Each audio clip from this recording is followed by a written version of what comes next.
Hello, everyone, and welcome to the Jeffrey Epstein Show. I'm your host, Bobbycapucci, and this is Daily Drop number 158. We talked about a gentleman named Bill Mersey on the show a couple of months ago, and he was a companion of sorts of Jeffrey Epstein's while he was in the MCC.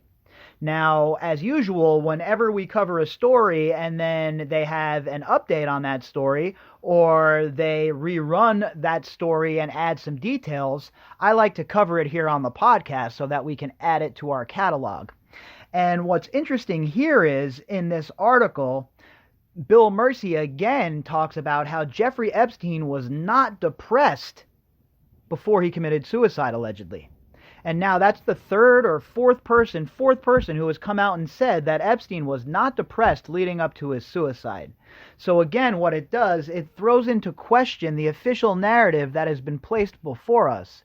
It makes us question what the truth really is.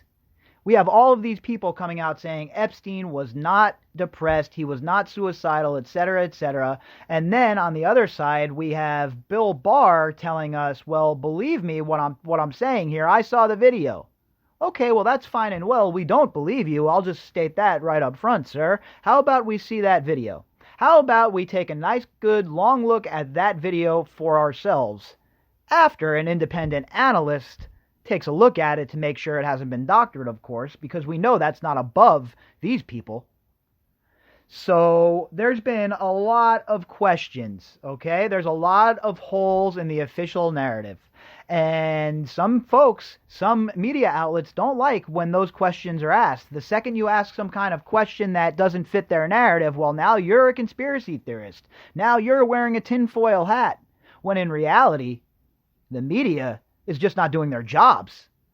So this will add, a little more context to what we already know about Bill Mersey. And maybe, some people who had just started listening to the podcast recently had missed that episode. So it's a good refresher course. There's really not too much other news going on in the case right now. We're kind of at a standstill because obviously the coronavirus is, it's something that's important, so it's the thing that's in the headlines right now.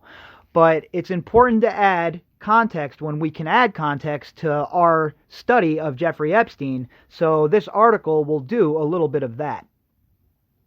Like I said, this article is from Fox News, and there's no author, there is. Matt London wrote this article for Fox Nation.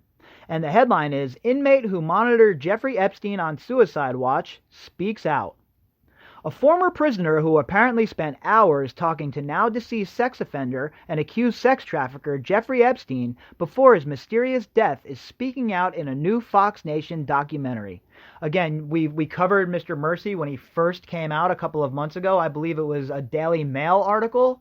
We've read so many, it could be a different outlet. But I believe it was the Daily Mail, and we discussed a lot of things that Mersey was involved in when it came to Jeffrey Epstein and keeping an eye on him.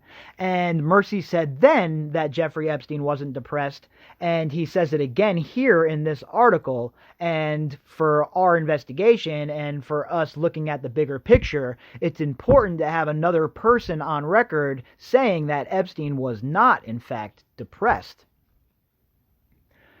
Bill Mersey met the disgraced financier, pedophile, while they were incarcerated at the Metropolitan Correctional Center in New York City in 2019.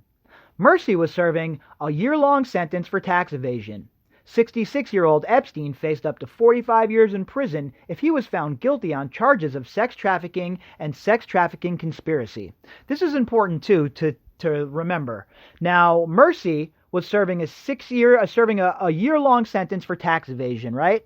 Now, this is the kind of guy that you would expect to be paired up with Jeffrey Epstein. This is the kind of guy that you would even expect to maybe even share a cell with Jeffrey Epstein. Why was Nicholas Tartaglione sharing a cell with Jeffrey Epstein? A man that was charged with 4 murders. This is the man that you put Jeffrey Epstein into a cell with? Instead of having him as a cellmate of somebody like Mr. Mersey here, they have him in there with Tartaglione. Ask yourselves why. Why would they do that? Why would he be put in there with Tartaglione? Now, don't get me wrong. After the trial, After Epstein would have spilled the beans and the survivors would have got their justice, I would have maintained that he should have been put in general population. Just put him on in general pop, and we'll see what occurs. He shouldn't have any special safety afforded to him just because why? He was famous? Nope, sorry, general population. But while he was awaiting trial, he should have been handled with kid gloves. He should have been handled as the prized possession that he was. But instead, you're putting him in a cell with Nicholas Tartaglione, and then after the so-called suicide attempt, now you put him with the white-collar crime guy? Now you put him with the dude that's there for tax evasion? Why was he with Tartaglione at all in the first place, and why wasn't he just with Mersey for the whole entire time? When I got to the MCC, the first thing I knew, it was going to be really boring, Mersey told Fox Nation in the new documentary, The Final Hours of Jeffrey Epstein.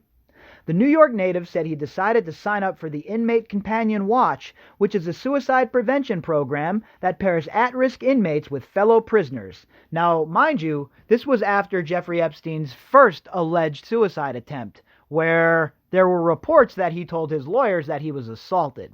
So take that into account, as well as the fact that people have come out and said that he was not suicidal, that he was not depressed.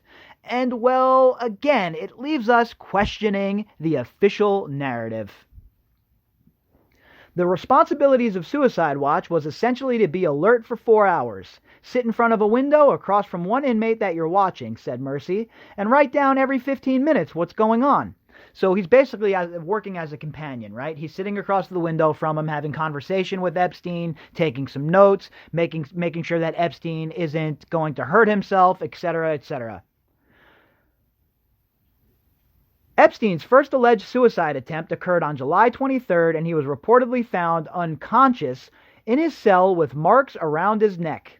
Mersey was assigned to monitor the very high-profile, at-risk inmate. We had normal guy conversations, a lot of sports, a lot of crime, tons of crime, he recalled. The majority of the conversations were first and foremost about his safety and how to handle prison over and over again. Now, why would he be so conscientious about his safety in prison if he planned to kill himself? Why would he be so worried about making sure that he isn't assaulted or beat up in prison if he is going to kill himself? Why would that even be on his mind? Wouldn't you be focused on the task at hand? Wouldn't you be focused on killing yourself? You're not worried about getting assaulted or beat up later on down the road if your plans are to kill yourself.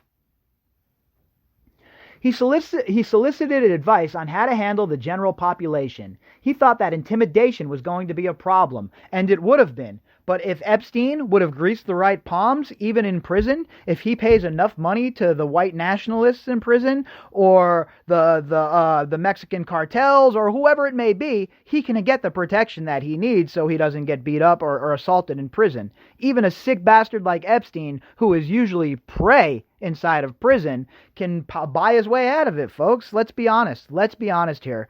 All right? These aren't the actions of a man who looks suicidal to me. That is my opinion.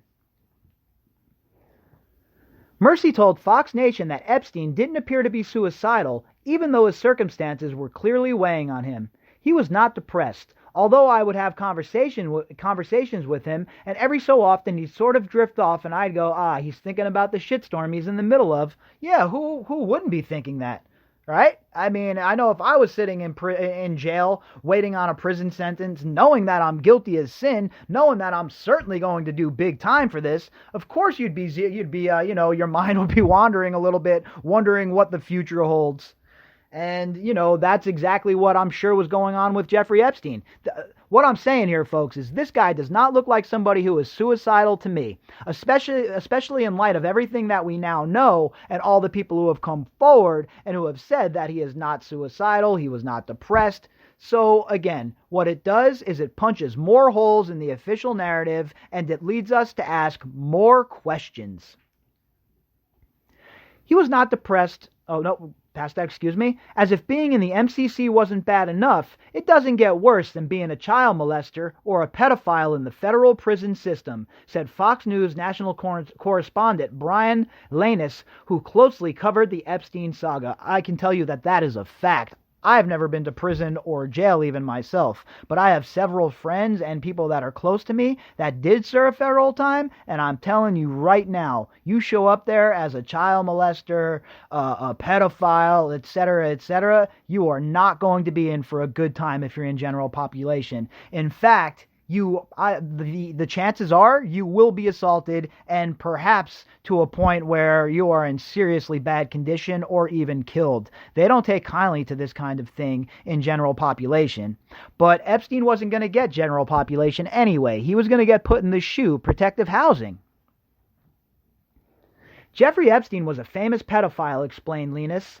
Everyone knew he was going to be targeted, ostracized, and he feared for his life for good reason. So he feared for his life, so he just decided to kill himself instead. That's not the kind of guy Jeffrey Epstein was. He would have found an out in this situation. He would have paid other inmates. He would have paid people to protect him. There are other ways to go about this than killing yourself. Less than 1 month later, according to a New York City medical examiner's autopsy, Epstein succeeded in killing himself by hanging himself in his jail cell, allegedly. Epstein's brother Mark hired renowned forensic pathologist and Fox News contributor Dr. Michael Baden to be present for Jeffrey Epstein's autopsy and conduct his own investigation into the death. I would have done the same thing if it was my family member, even if it was a sick bastard, a sicko pedophile, right? You have to go through all of the steps. You have to make sure all the boxes are checked for whatever sort of, investigation that you and your family deem is appropriate. The forensic evidence thus far points to the more likely homicide death than suicidal death, Dr. Baden told Fox Nation. But that can't be concluded until sufficient evidence comes forth. I think there was a rush to judgment here that the possibility of homicide has to be fully looked into. Yeah, well, we know that all sorts of protocol was broken that night. We know that pictures weren't taken of the cell. We know that the body was moved. We know that the cameras didn't work. And we know that 4 or 5 people now have come forward and said the man was not suicidal. So of course it needs to be fully looked into. It needs to be treated as a homicide until proven otherwise. That's how this stuff happens in jail anyway. If there's a suicide, it's treated as if it was a homicide. They treat it as a case of, of death that is we don't have an answer for, right? An undisclosed cause of death until they do an investigation, even if they know it's a hanging. Several individuals in the Fox News Nation documentary expressed skepticism that Epstein would have been physically capable of killing himself in his cell. Mersey is not one of them. He had enough space to hang himself. The bunk beds get pretty high, so you could rig something up, and you could kill yourself, he told Fox Nation. Well, you might be able to kill yourself, but it's a soft hanging then, and you're not going to break your hyoid bone, and you're not going to have all of the damage Epstein had in his neck, according to Dr. Baden. The final hours of Jeffrey Epstein, available exclusively on Fox Nation, delved into all of the outstanding questions surrounding Epstein's death, including what Mersey was said he was told by another inmate who claimed to be in the cell next to Epstein the night he died. So, look, folks, there is still a whole bunch we do not know about Jeffrey Epstein's alleged suicide, the night of death in that jail cell. None of us know what really happened. None of us know. But the fact of the matter is, the evidence certainly does not support the official narrative. And until we have hard evidence from, the Justice Department, the people that we pay their salaries, and, people that are responsible supposedly to the citizens of the country, until we have them coming forward in a transparent manner and providing the video that Mr. Barr supposedly has seen, then there are going to be questions. People are going to ask questions. People are going to want answers. And yet, we have not seen any of that from the authorities. We have not seen them come forward and attempt to even provide any answers besides, believe me, this is what I saw, you need to believe what I'm telling you. And that's not going to fly anymore. It's not going to fly. We have zero reason to believe anything these people are telling us at this point. And I'm going to go on being a skeptic of the government's narrative until they provide evidence. Like I've said from the very beginning on this podcast, folks, I don't believe all men. I don't believe all women. I don't believe all anything. I believe evidence. I follow evidence, and that is how I come to my conclusions. And if that new evidence is provided throughout, well, I will reevaluate my opinions. But until that occurs, my opinion stands that something real freaking funky went on in that jail that night. That's a whole lot of coincidence you're asking me to accept, and I am not willing to do so. I am not willing to accept that it was just the perfect storm and that we had all of this coincidental behavior occurring at the same time that Jeffrey Epstein supposedly killing himself. Until I'm provided with information that that proves the narrative that they're throwing at us, that Barr would like us to believe, and that the Department of Corrections would like us to believe, until they can prove their narrative, I'm not giving it any credence at this point. This is still an open investigation as far as I'm concerned, and we need to have all of the pertinent information before we can go one way or the other and say for sure what truly happened in that jail cell. And that's where I stand on this, folks. That's where I've always stood, and I am willing to bend as the evidence becomes available. Until then, my reaction and my feeling on the matter is, I have a hard time believing that Jeffrey Epstein killed himself in that jail cell. I'm sorry, folks. I just have a hard time believing it. There's just too much going on around the whole entire episode for me to blindly believe it. So again, if I'm provided with evidence that proves that Bill Barr isn't BSing us, that tape is legit, that it's been seen, that it hasn't been altered, then I'm willing to sit down and take a better look at their narrative and say, all right, well, maybe he did kill himself. Maybe he was so scared of what was coming down the pipe that he did kill himself. That's what they want us to believe.